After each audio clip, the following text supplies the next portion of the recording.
రెడీయా? వినబడుతున్నా ఇది? వస్తుంది కానీ ముందేందో చెప్పు.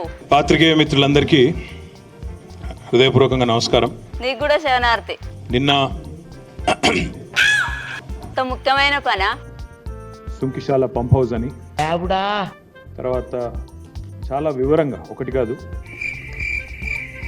కూలిన సుంకిశాల గోడ అని చాలా డీటెయిల్డ్గా ఏ రకంగా ఇవన్నీ కూడా చాలా వివరంగా చాలా వివరణాత్మకంగా ప్రజల దృష్టికి అన్ని పత్రికలు కూడా తీసుకొని వచ్చినాయి. రాత్రి ఇప్పుడు ఏమైంది మరి? అయితే ఈ సుంకిశాల గురించి వివరంగా మీకు చెప్పాల్సిన బాధ్యత ప్రధాన ప్రతిపక్షంగా నువ్వే చెప్పాలి. ఈ ప్రాజెక్టును ముందుకు తీసుకుపోయిన పార్టీగా మా అందరి మీద ఉందని మేము అనుకుంటాం. మరి ఇప్పుడు ఏమంటావు? హైదరాబాద్ తాగునీటి అవసరాల కోసం ఈ ప్రతిపాదన కొత్తది కాదు, పాత ముచ్చట్నే కదా, మళ్ళేం చెప్తున్నావు? ఆ రోజుల్లో రైతులు చాలా మంది గాయపడ్డారు. నీ సర్కార్ల గాయవల్లేదా? నాకు గుర్తున్నంత వరకు సబ్జెక్టు కరెక్షన్. నేను అడిగింది ఏంది, నువ్వు చెప్పేది ఏంది? రాబోయే 50 ఏళ్లకు సరిపడా నీళ్లు హైదరాబాద్కి ఎప్పటికప్పుడు అందుతా ఉండాలన్న ఉద్దేశంతో 50 ఏళ్ల దాకా మీ సర్కార్ ఉంటది అనుకున్నావా? ఈ ప్రాజెక్టు పెద్దలు కేసీఆర్ గారు శ్రీకారం చుట్టడం జరిగింది. మీ నాయన పెద్ద టాప్ మేస్త్రి. ఏ పని చేసినా కేసీఆర్ ప్రభుత్వంలో డెఫినెట్ గా చాలా వేగంగా చేశాం.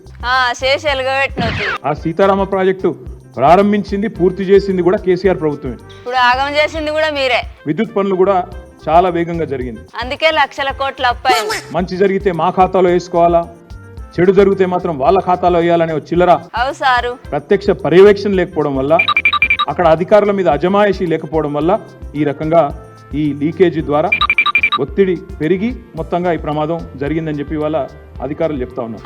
10 ఏళ్లలో మీరు చేసిందేందో ఇది 100% this is the failure of the chief minister. పాత ముఖ్యమంత్రి కేసీఆర్ గారి ప్రభుత్వం ఉన్నప్పుడు, ఆనాడు ఎలక్షన్ కమిషన్ ఎలక్షన్ కోడ్ ఉన్నప్పుడు మేడిగడ్డలో ఒక సంఘటన జరిగింది. మేమేం దాయలేదే దాయలే అక్కడికి ఎవరిని పోనీయలే. మీకు చిత్తశుద్ధి ఉంటే ఈ ప్రభుత్వానికి ముచ్చడం మీరే చెప్పాలి.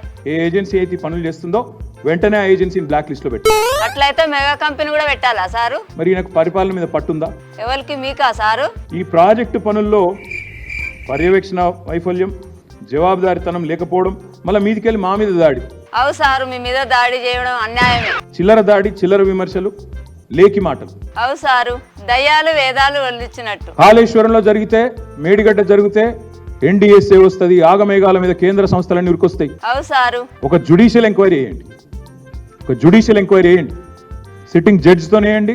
అందరికి వర్తిస్తుందా సారు? ముఖ్యమంత్రి గారు కూడా బాధ్యత తీసుకోవాలా, పోయిన ముఖ్యమంత్రి కూడా తీసుకోవాలి. ప్రజలకు అన్ని విషయాలు తెలుసు అనే మాట తెలుసు, అందుకే మిమ్మల్ని గద్దెదించి. నేను ఎన్ని రోజులు రాయాలి పత్రికలు, టీవీలు కూడా? వాళ్ళు ఉన్నదే రాత్తానుకు సారు. పేర్లు మార్చుడు, ఇదే నా మార్పు అంటే. మీరు కూడా అదే చేశారు కదా సారు. ఇవ్వాలనే ప్రభుత్వం నుంచి ఎవరో పెద్దలు పోతున్నారని మాకు తెలియవచ్చింది. తప్పకుండా మేము కూడా విజిట్ చేస్తాం, మా పార్టీ బృందం కూడా పోతుంది.